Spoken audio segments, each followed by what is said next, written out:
বন্ধুরা, আপনারা যারা ঈগল টিমের ধামাকা ওয়েব সিরিজ গ্রামের মেয়ে শহরের বউয়ের প্রথম পর্ব দেখেছেন তারা নিশ্চয়ই উত্তেজনায় কাঁপছেন। প্রথম পর্বের শেষ দৃশ্য আমাদের সবার মনে একটাই প্রশ্ন রেখে গেছে। মেরি যখন জিসানের রুমে ভাবিকে অর্থাৎ বিলকিসকে মারতে গেল, তখন আসলে ঘরের ভেতরে কি ঘটল? জিসান কেন এত রিল্যাক্স ছিল? এবং আমাদের ডেঞ্জারাস বিলকিস কি সত্যিই মেরি আপুর হাতে মার খেল, নাকি উল্টো মেরির 12টা বাজিয়ে দিল? আজকের এই স্পেশাল রিভিউতে আমি আপনাদের জন্য নিয়ে এসেছি এপিসোড 02 এর সম্ভাব্য সম্পূর্ণ স্ক্রিপ্ট। প্রথম পর্বের চরিত্র এবং ঘটনার প্রবাহ বিশ্লেষণ করে দ্বিতীয় পর্বে কি ঘটতে যাচ্ছে তার একটি হুবহু চিত্রানট্য বা স্ক্রিপ্ট আপনাদের সামনে তুলে ধরছি। চলুন সরাসরি চলে যাই নাটকের সেই টান টান উত্তেজনার মুহূর্তগুলোতে। দৃশ্য 1, জিসানের বেডরুম, রাত। প্রথম পর্বের শেষ দৃশ্য যেখানে শেষ হয়েছিল সেখান থেকেই শুরু। মেরি রাগে গদগদ হয়ে জিসানের রুমে ঢুকেছে। বিলকিস খাটে বসে পা দুলিয়ে পান চিবোচ্ছে। মেরি চিৎকার করে, এই মেয়ে, তোমার সাহস তো কম না? তুমি এই বাড়িতে এসেছো কোন সাহসে? জিসান আমার, ও শুধু আমাকেই বিয়ে করবে। তুমি এক্ষুনি এই বাড়ি থেকে বের হবে, নাকি আমি তোমাকে ঘাড় ধাক্কা দিয়ে বের করে দেব। বিলকিস খুবই শান্তভাবে পানের পিক ফেলে, ওমা, এইটা আবার ক্যাডা? জিসান সাব, আপনার বাড়িতে কি পাগল ছাগলও পালেন নাকি? চিল্লাপাল্লা কইরা তো আমার কানের পোকা মাইরা ফালাইতেছে। মেরি রাগে ফুসফুসে উঠে, আমাকে পাগল বললি? আজ তোকে আমি। মেরি হাত তোলে বিলকিসকে থাপ্পড় মারার জন্য। এখানেই ঘটবে আসল টুইস্ট। মেরি হাত তোলার সাথে সাথে বিলকিস তার সেই ডেঞ্জারাস রূপ ধারণ করবে। বিলকিস খপ করে মেরির হাতটা ধরে ফেলবে। গ্রামের মেয়ে, গায়ে শক্তি আছে, মেরির মতো শহরের মেয়ে তার সাথে শক্তিতে পারবে কেন? বিলকিস হাত মুচড়ে ধরে, ওই আপা, হাত নামান, আমি কিন্তু রহিম চাচার মাইয়া বিলকিস। ছোটবেলায় গাছে চড়ছি, পুকুরে সাঁতার কাটছি আর কাবাডি খেলছি। আমার গায়ে হাত তুললে হাত কিন্তু ভাইঙ্গা হাতে ধরায়া দিমু। মেরি ব্যথায় কোকিয়ে ওঠে, আউচ, ছাড়ো, আমার হাত ছাড়ো। জিসান, জিসান, দেখো ও আমাকে মারছে। জিসান দরজায় দাঁড়িয়ে মিটমিট করে হাসছে। মেরি, আমি তো তোকে আগেই বলেছিলাম, ও সাধারণ মেয়ে না, ও হচ্ছে ডেঞ্জারাস বিলকিস। তুই গায়ে পড়ে ঝগড়া করতে গেলি কেন? বিলকিস মেরিকে ধাক্কা দিয়ে বিছানায় ফেলে দেয়। শুনেন আপামনি, আমার স্বামীর দিকে নজর দিবেন না। জিসান এখন আমার, এই ঘরে আমার অধিকার। আপনি এখন ফুটেন, নাইলে কিন্তু কাবাডি স্টাইলে আছাড় দিমু। মেরি অপমানিত হয়ে চুল এলোমেলো অবস্থায় কাঁদতে কাঁদতে রুম থেকে বেরিয়ে যাবে। জিসান হাসতে হাসতে রুমে ঢুকবে। দৃশ্য 2, ড্রয়িং রুম। কিছুক্ষণ পর ম্যাডাম অর্থাৎ জিসানের মা সোফায় বসে আছেন, তার সাথে বড় ভাই আর ভাবি।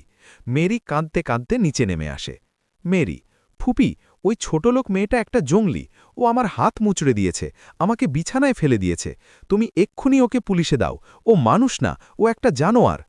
ম্যাডাম রাগে দাঁড়িয়ে গিয়ে, কি এত বড় সাহস, আমার বাড়িতে এসে আমারই হবু পুত্রবধূর গায়ে হাত তোলে? PS, yes madam. এক্ষুনি দারোয়ানদের খবর দে, ওই মেয়েকে বস্তায় ভরে নদীতে ফেলে দিয়ে আসতে বল। জিসান সিঁড়ি দিয়ে নামতে নামতে, আম্মু, ও আমার স্ত্রী, ওর গায়ে কেউ হাত দিলে আমি কিন্তু এই বাড়ি ছেড়ে চলে যাব। আর হ্যাঁ, মেরি গায়ে পড়ে ঝগড়া করতে গিয়েছিল, বিলকিস শুধু আত্মরক্ষা করেছে। ম্যাডাম, জিসান, তুই ওই ছোটলোক মেয়েটার হয়ে কথা বলছিস? তুই কি ভুলে গেছিস আমাদের স্ট্যাটাস? জিসান, স্ট্যাটাস দিয়ে কি হবে আম্মু? ও আমাকে ভালোবাসে, আমি ওকে ভালোবাসি, আর ও এখন এই বাড়ির বউ। তোমরা যদি ওকে না মেনে নাও, তবে আমি ওকে নিয়ে আলাদা থাকব। ম্যাডাম জিসানের মুখে এমন কথা শুনে স্তম্ভিত হয়ে যাবেন।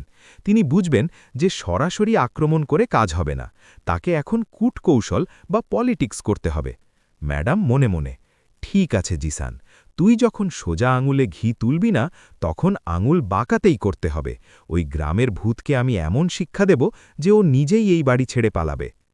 দৃশ্য 3, বাসর রাত। জিসান আর বিলকিসের রুম। বিলাসবহুল বেডরুম, এসি চলছে। বিলকিস শীতে কাঁপছে, সে এসির রিমোট খুঁজে পাচ্ছে না। ও আল্লাহ, এই ঘরে তো দেখি বরফ পড়ে।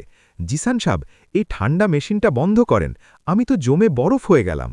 আরে এটাকে এসি বলে, শহরের মানুষ এসি ছাড়া ঘুমোতে পারে না। তুমি চাদর মুড়ি দিয়ে শুয়ে পড়ো। না বাবা, আমি এই ঠান্ডায় থাকবো না, জানলাটা খুলে দেন, একটু বাতাস আসুক। আরে বোকা মেয়ে, জানলা খুললে তো মশা আসবে। আসো, আমি তোমাকে জড়িয়ে ধরে রাখি, তাহলে আর ঠান্ডা লাগবে না। বিলকিস লজ্জা পেয়ে, ধুর কি যে কন্যা, সরেন, আমি নিচে ফ্লোরে শুই। নরম গাদিতে শুইলে আমার পিঠ ব্যথা করে। বিলকিস সত্যি সত্যি বিছানা ছেড়ে ফ্লোরে কাঁথা পেতে শুয়ে পড়বে। জিসান অবাক হয়ে দেখবে তার গ্রামের বউয়ের কাণ্ড। জিসানও তখন খাট থেকে নেমে বিলকিসের পাশে ফ্লোরে শুয়ে পড়বে। একটি রোম্যান্টিক এবং কিউট মুহূর্ত তৈরি হবে দুজনকে ঘিরে। দৃশ্য ৪। পরের দিন সকালে ডাইনিং টেবিল। ম্যাডাম, বড় ভাই, ভাবি এবং মেরি সবাই টেবিলে বসে ব্রেকফাস্টের জন্য অপেক্ষা করছে। ম্যাডাম খুবই গম্ভীর। তাদের পরিকল্পনা হল বিলকিসকে ডাইনিং টেবিলে অপমান করা। ম্যাডাম, পিএস, জিসান আর ওর ওই জংলি বউকে ডাকো। আজ থেকে ওকেও আমাদের সাথে খেতে হবে। আমি দেখতে চাই ও চামচ দিয়ে খেতে পারে কিনা। জিসান আর বিলকিস আসে। বিলকিস একটি শাড়ি পরেছে, কিন্তু সেটা গ্রামের স্টাইলে পরা। সে এসে চেয়ারে পা তুলে বসে পড়ে।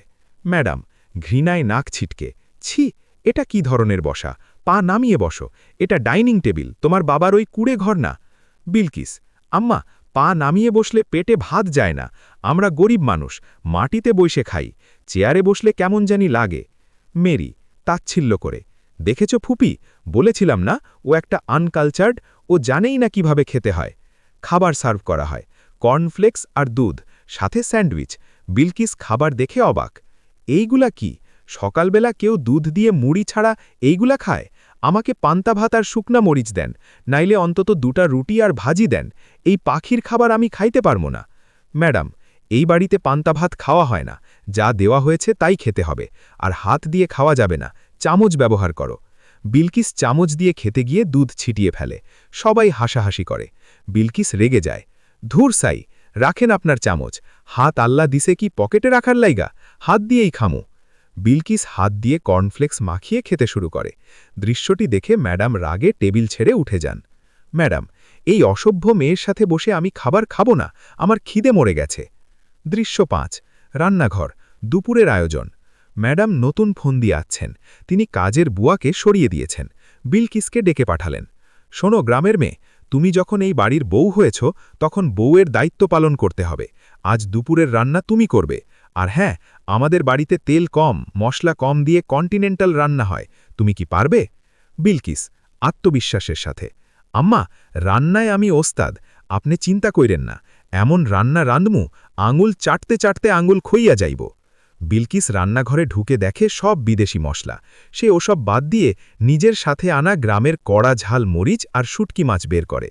সে পুরো বাড়ি শুটকির গন্ধে ভরিয়ে তোলে। দৃশ্য ৬। দুপুরের খাবার টেবিল ও হুলুস্থুল কাণ্ড। জিসান অফিস থেকে ফেরেনি। বাড়িতে শুধু মহিলারা আর জিসানের বড় ভাই। সবাই খেতে বসেছে। ঢাকনা খুলতেই শুটকির গন্ধে মেরি আর বড় ভাবি নাকে কাপড় দেয়। বড় ভাবি, ইস, কি পচা গন্ধ, এটা কি রান্না করেছ? বিলকিস হাসি মুখে, চ্যাপা শুটকির ভর্তা আর ইলিশ মাছের ভাজা। গন্ধ না ভাবি, এইডা হইল ঘ্রাণ, খাইয়া দেখেন, দিওয়ানা হইয়া যাইবেন। ম্যাডাম রাগে, আমার কিচেনে তুমি শুটকি ঢুকিয়েছ, আমার দামি কিচেনটা তুমি নষ্ট করে দিলে, এক্ষুনি এই খাবার ফেলে দাও। বিলকিস, খবরদার আম্মা, অন্যের অপমান করবেন না। আমি অনেক কষ্ট কইরা রান্ধা আনছি। জিসান সাব কইছে তার নাকি শুটকি অনেক পছন্দ। আপনারা না খাইলে নাই, আমি আর আমার স্বামী খামু। এই সময় জিসান অফিস থেকে ফেরে। গন্ধে তার জিভে জল চলে আসে। ওয়াও, কিসের এত সুন্দর গন্ধ, মনে হচ্ছে আজ জমিয়ে খাওয়া যাবে। আম্মু, তুমিও ট্রাই করে দেখো। ম্যাডামের পরিকল্পনা ভেস্তে যায়। জিসান বিলকিসের হাতের রান্না গপ গপ করে খায়। এতে মেরি আর ম্যাডামের গা জ্বলে যায়। দৃশ্য ৭। মেরির ষড়যন্ত্র। বিকালে মেরি আর জিসানের বড় ভাবি মিলে ষড়যন্ত্র করে। বিলকিস ছাদে কাপড় শুকাতে দিয়েছে। মেরি সেখানে গিয়ে বিলকিসের শাড়িতে আগুন ধরিয়ে দেওয়ার বা কেটে ফেলার প্ল্যান করে। মেরি, ভাবি, এই মেয়েকে সাইজ করার একটাই উপায়, ওকে চুরির দায়ে ফাঁসাতে হবে। আমার ডায়মন্ডের নেকলেসটা ওর ব্যাগে লুকিয়ে রাখব, তারপর পুলিশ ডাকব। বড় ভাবি, দারুণ আইডিয়া মেরি। জিসান যখন দেখবে ওর বউ চোর, তখন ও নিজেই ওকে ঘাড় ধাক্কা দিয়ে বের করে দেবে। তারা দুজন মিলে বিলকিসের রুমের দিকে যায়। বিলকিস তখন বাথরুমে। মেরি চুপি চুপি ঢুকে বিলকিসের কাপড়ের পোঁচলার মধ্যে নেকলেসটা রেখে দেয়। কিন্তু তারা জানে না বিলকিস বাথরুমের দরজা একটু ফাঁক করে সব দেখে ফেলেছে, কারণ সে ডেঞ্জারাস বিলকিস, তার চোখ কান সব সময় খোলা থাকে। দৃশ্য ৮। চোর ধরা পড়ার নাটক। সন্ধ্যাবেলা ড্রয়িং রুমে সবাই উপস্থিত। মেরি চিৎকার শুরু করে, ফুপি, আমার নেকলেস পাওয়া যাচ্ছে না, আমি শিওর এই বাড়িতে চোর ঢুকেছে। ম্যাডাম, চোর আসবে কোত্থেকে? বাড়িতে তো বাইরের কেউ নেই, একমাত্র ওই গ্রামের মেয়েটা ছাড়া। পিএস, ওর রুম সার্চ করো। জিসান, আম্মু, তুমি কি বলছো? বিলকিস চুরি করবে কেন? ম্যাডাম, ওর স্বভাবই তো নিচু, অভাবের মেয়ে, লোভ সামলাতে পারেনি, চেক করলেই প্রমাণ পাওয়া যাবে। সবাই মিলে বিলকিসের রুমে যায়। বিলকিস খাটে বসে পা দুলিয়ে পান খাচ্ছে, তার মুখে রহস্যময় হাসি। পিএস, ম্যাডাম, আমি ওর ব্যাগ চেক করছি। পিএস ব্যাগ ঝেড়ে সব ফেলে দেয়, কিন্তু আশ্চর্য, ব্যাগে কিছুই নেই, নেকলেস পাওয়া যায় না। মেরি আর বড় ভাবি একে অন্যের দিকে তাকাতে থাকে। বিলকিস, কি গো মেরি আপা, কি খুঁজেন? গলার মালা? মেরি, হ্যাঁ, মানে তুই তো নিয়েছিস।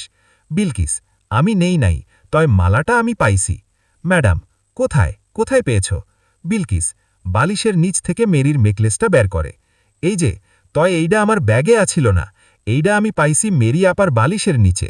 মনে হয় আপা ভুইল্লা বালিশের নিচে রাইখা এখন আমারে চোর